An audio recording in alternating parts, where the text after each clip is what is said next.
My name is Julia Mitchell. I'm 27 years old, and I'm an elementary school teacher. For as long as I can remember, I've been the one who picks up the pieces in this family, but no one ever notices. My older sister, Sarah, has always been the golden child, the charming, charismatic one. Me?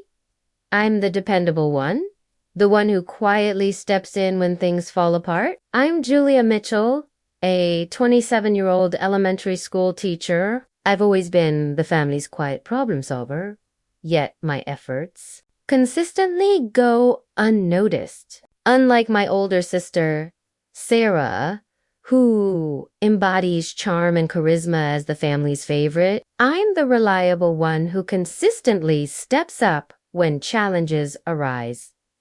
For years, I've been sending money to my parents to help with their medical bills, making sacrifices, while Sarah soaks up all the credit. But recently, I decided I'd had enough, and now the fallout has started. For years, I've quietly supported my parents with their medical expenses, making personal sacrifices while Sarah received all the praise. However, I recently reached my breaking point, and the consequences of that decision are now unfolding.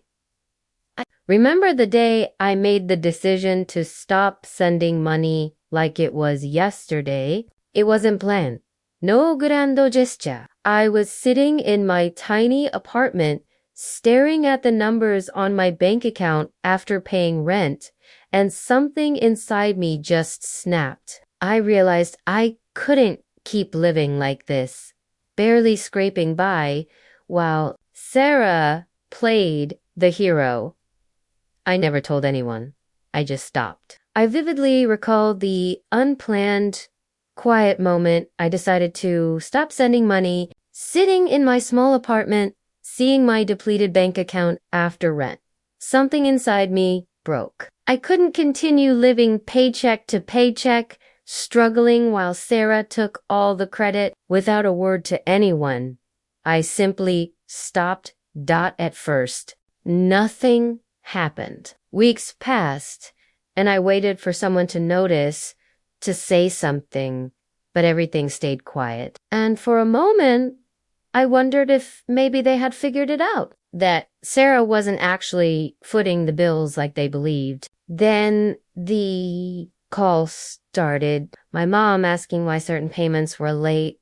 My dad mentioning a few overdue notices they'd received. Sarah, of course, stayed silent, probably hoping no one would put two and two together. I didn't know whether to laugh or cry. Initially, there was no reaction. Weeks went by, and I silently hoped someone would realize what was happening, but everything remained quiet. For a brief moment, I even considered they might have uncovered the truth about Sarah not being the one paying. Then the phone calls began.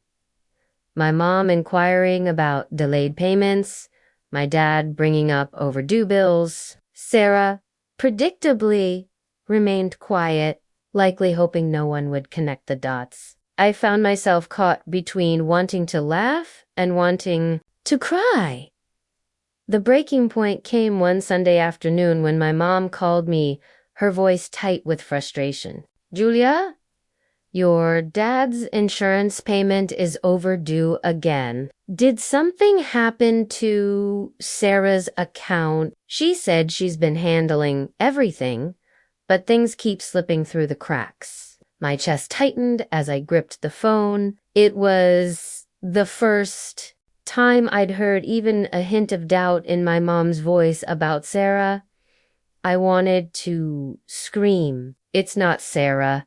It's been me this whole time. But I didn't. Instead, I swallowed the lump in my throat and said, maybe you should ask Sarah directly. It felt like a small rebellion, not giving them the answers they wanted, letting the truth simmer instead of throwing it in their faces. For once, I wanted them to figure it out on their own. The tipping point arrived one Sunday afternoon. My mom's voice, strained with frustration, came through the phone. Julia, your dad's insurance is overdue again. Is something wrong with Sarah's account? She claims to be managing everything, but things keep getting missed. My grip tightened on the phone, my chest constricting. This was the first time my mom had expressed even a slight uncertainty about Sarah. My immediate impulse was to yell. It's always been me, not Sarah. But I held back. Instead, I forced down the emotion and simply suggested, perhaps you should ask Sarah herself. It was a quiet act of defiance, withholding the answers they sought, allowing the truth to slowly surface rather than confronting them directly. For once, I wanted them to discover it independently. Still, the guilt gnawed at me every time my parents sounded stressed or confused. I hated feeling responsible, even though deep down I knew I wasn't. Despite knowing I wasn't to blame, I was tormented by guilt whenever my parents expressed stress or confusion. I detested feeling accountable for their distress.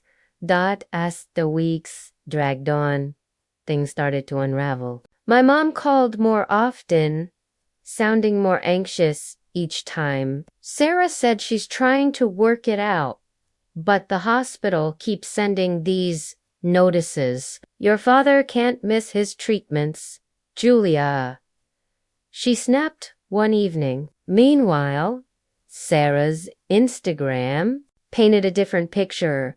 Photos of her sipping cocktails on rooftop bars, unboxing expensive skincare products. I couldn't believe it. She was still acting like nothing was wrong, like she wasn't the reason our parents were struggling. With each passing week, the situation worsened. My mom's calls became more frequent and increasingly frantic. Sarah claims she's addressing it, but the hospital keeps sending overdue notices.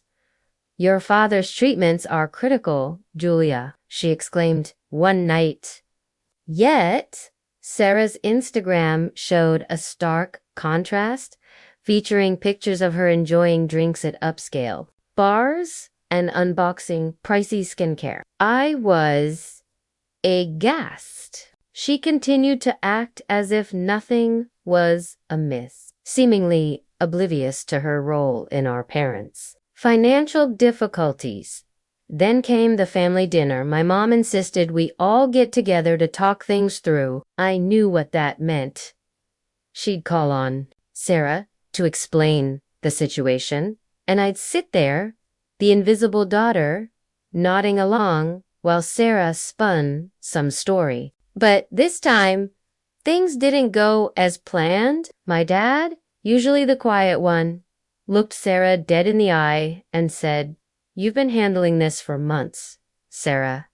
What's going on? Why can't you keep up with the payments?" The color drained from her face, and for once, I saw a crack in her perfect facade. Sarah stammered something about unexpected expenses and a temporary hiccup, but it was clear she hadn't prepared for this. My mom jumped in, her tone sharp as ever. "She's doing her best. Robert, why don't you lay off her?" "And Julia," she said, turning her gaze to me, "maybe it's time you step up and help for once.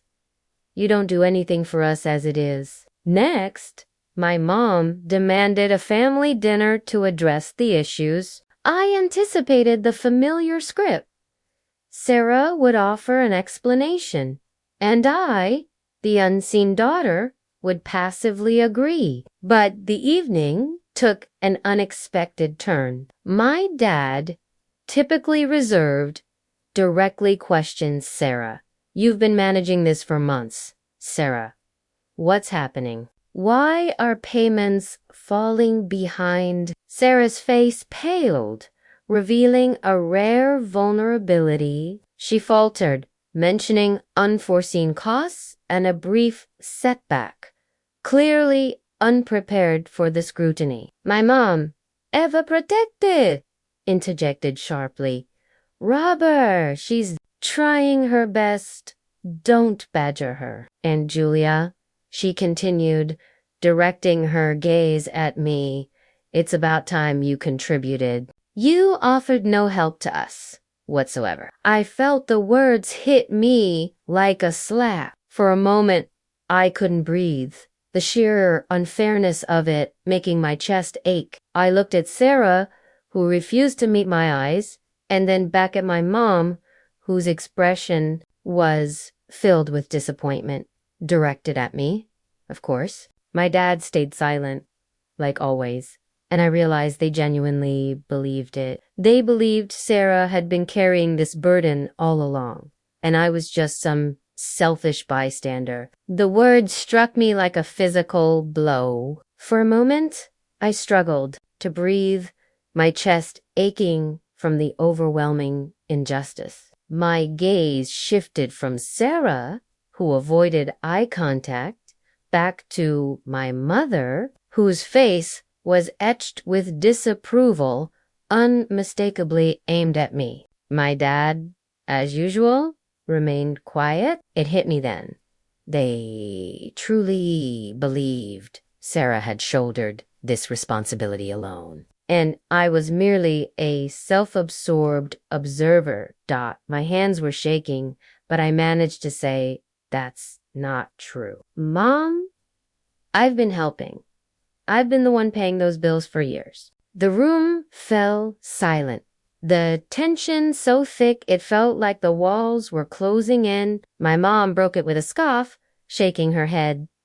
Julia, don't be ridiculous. Sarah is the one paying for everything. She's been working so hard to keep us afloat. You've done nothing to help us, and now you're trying to take credit for her sacrifices. Despite my shaking hands, I managed to assert, that's not true, Mom.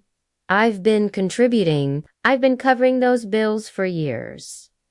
A suffocating silence filled the room. My mom scoffed, shaking her head.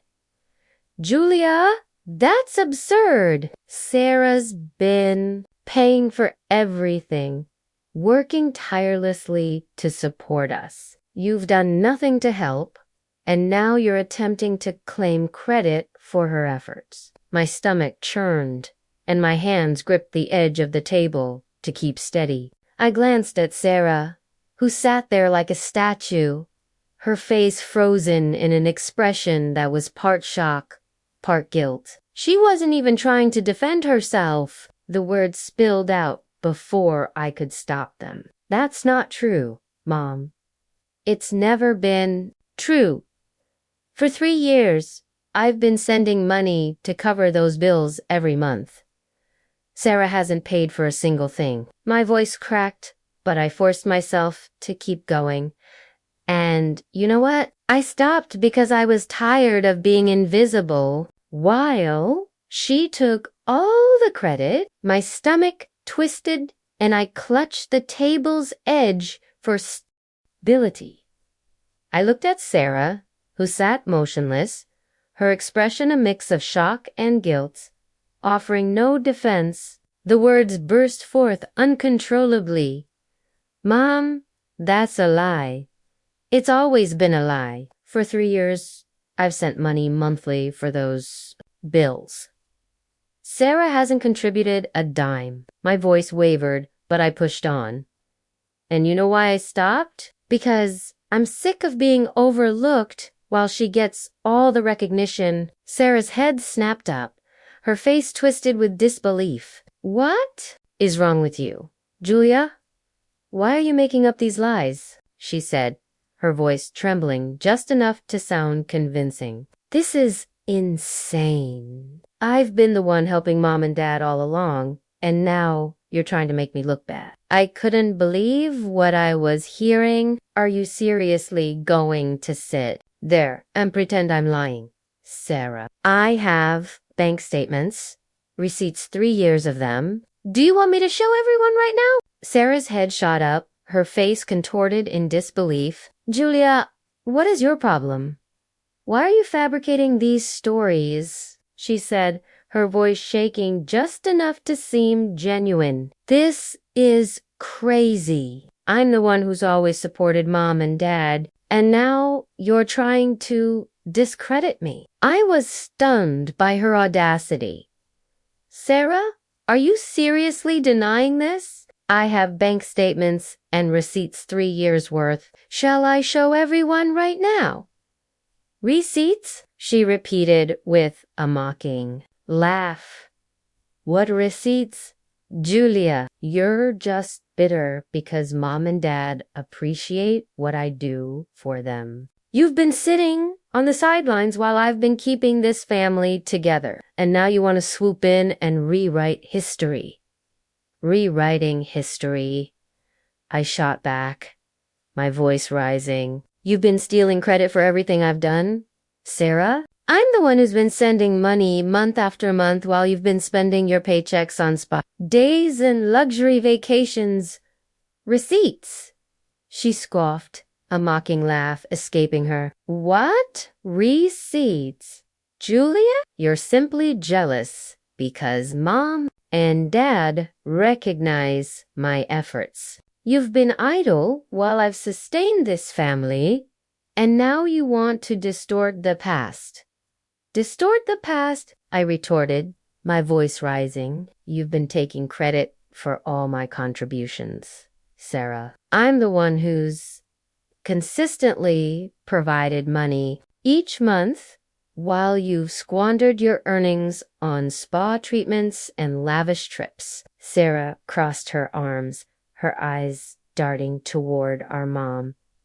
You see, Mom, this is what I'm talking about. Julia always plays the victim. She's just trying to tear me down because she can't stand that I actually help you. Her words were dripping with fake hurt, but I noticed how her voice cracked just slightly at the end. Sarah's voice shot across the table, sharp and accusing. If you were really helping, Julia, why the heck didn't you say a word for 3 years? And now, suddenly, you're bringing this up. Let me guess. You wouldn't have said anything if it weren't for the credit. Admit it. You're just mad because I'm the one they think it doesn't make sense otherwise. Sarah folded her arms, her gaze flickering to our mom. See, Mom, this is what I mean. Julia always plays the victim, trying to undermine me because she can't stand that I actually help you. Her words, though feigned with pain, ended with a slight tremor in her voice. Sarah's sharp, accusatory tone cut across the table. Julia, if you were truly helping, why on earth did you keep silent for 3 years? And why bring it up now, out of the blue? I bet you wouldn't have said anything if you weren't after the recognition. Admit it. You're just upset that everyone credits me. Otherwise, it makes no sense. My mom folded her arms, nodding in agreement. Sarah's right. Julia? Why wouldn't you tell us sooner if you were helping all this time? You expect us to believe this now, after all these years. It feels strange, Julia. It really does. I felt the heat rising in my cheeks, my frustration boiling over, because I wasn't doing it for the credit. I said, my voice trembling, I did it because I wanted to help you. I didn't think I needed to parade it around for validation. And yes, maybe I should have spoken up earlier, but why does that make it okay for Sarah to take credit for something she didn't do? My mom crossed her arms, agreeing with Sarah. Julia, Sarah's right. Why wouldn't you have told us sooner if you were helping all this time? You expect us to believe this after so many years. It really does seem odd, Julia. My cheeks flushed with heat, my frustration boiling over, because I wasn't doing it for recognition, I said, my voice trembling. I did it because I wanted to help you. I didn't think I needed to flaunt it for validation. And yes, maybe I should have spoken up earlier, But does that justify Sarah taking credit for something she didn't do? Sarah rolled her eyes dramatically. Oh, please, Julia, you're acting like I forced you into silence or something. If this is even true, which I doubt, why wait until now to throw it in everyone's face? Because you're bitter. That's why. This has nothing to do with helping and everything to do with you trying to make me look bad. Sarah dramatically rolled her eyes. Oh, come on, Julia. You're acting as if I silenced you. Even if this is true, which I highly doubt, why wait until now to expose it? You're clearly just bitter. This isn't about helping. It's about your attempt to discredit me. My dad shook his head slightly, his voice calm but questioning. Julia, it's hard to understand why you'd keep quiet all this time if it's really true. I just don't get it. Their doubt was crushing, and Sarah's smug expression only made it worse. I took a deep breath, trying to keep my voice steady as I turned to face Sarah directly. I didn't say anything because I was happy to help Mom and Dad, I said firmly. I didn't need the recognition. I was doing it for them, not for anyone's approval. But when I realized what you were doing taking credit for my sacrifices, I couldn't believe it, so I decided to wait to see just how long you'd keep up the lie. My dad shook his head slightly, his voice calm yet questioning. Julia, if it's true, I can't comprehend why you would have kept quiet all this time. It just doesn't make sense to me. Their skepticism was disheartening, and Sarah's look intensified my frustration. Taking a deep breath, I steadied my voice and turned to Sarah directly. I remained silent because I was content to help Mom and Dad, I stated firmly. I didn't require acknowledgement. I was doing it for them, not for anyone's approval. However, when I realized you were claiming credit for my sacrifices, I was astonished. So I chose to wait to see how long you would maintain the deception. Sarah's face flushed with anger, but she didn't back down. That's ridiculous. She snapped, her voice rising. You're saying you let me take the credit, just sat there silently for years, and now you're trying to flip this on me. You could have stopped it at any time, Julia. But no, you waited until now, conveniently, when you think you can humiliate me. Sarah's face reddened with anger, yet she held her ground. That's absurd, she retorted, her voice rising. You're claiming you allowed me to take credit, sat silently for years, and now you're trying to blame me? You could have stopped at any time, Julia, but instead you conveniently waited until now to humiliate me. I waited, I said, cutting her off, because I wanted to see if you'd ever own up to it, if you'd ever have the decency to admit the truth on your own. But you didn't, Sarah. You just kept letting everyone believe your story while I worked myself to the bone. I turned to my parents, who looked stunned, their expressions a mix of doubt and confusion. I didn't want this fight, but I'm not going to let her rewrite history anymore. I waited. I interrupted, hoping you'd finally confess, hoping you'd be decent enough to admit the truth on your own. But you didn't, Sarah. You just kept everyone believing your narrative while I toiled relentlessly. I turned to my parents, who appeared stunned, a mix of doubt and confusion on their faces.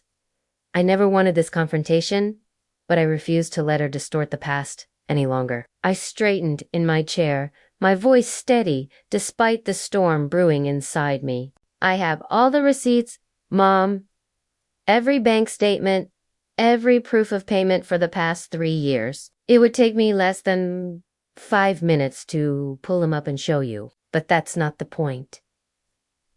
I turned to Sarah, locking eyes with her. What I want is for you to admit what you've been doing. Just be honest for once. Despite the turmoil within, I straightened in my chair, my voice firm. Mom, I possess every receipt, every bank statement, and all payment confirmations for the past 3 years. I could retrieve and present them to you in under 5 minutes. But that's not the core issue. I then faced Sarah, meeting her gaze directly. What I desire is for you to acknowledge your actions. Just be truthful. For once, Sarah crossed her arms. Her face hardened into a mask of defiance. I don't know what you're talking about, she said coolly, though her voice wavered just slightly. I've been the one handling things. If you have proof, then show it, Julia. Otherwise, stop making up these stories to make me look bad. The audacity of her words made my blood boil, but I stayed calm. Why should I have to show it, Sarah? You already know the truth. If you had any integrity, you'd admit it yourself instead of digging yourself into a deep hole. Sarah folded her arms, her expression resolute. I have no idea what you're referring to, she stated coolly, though a slight tremor in her voice betrayed her.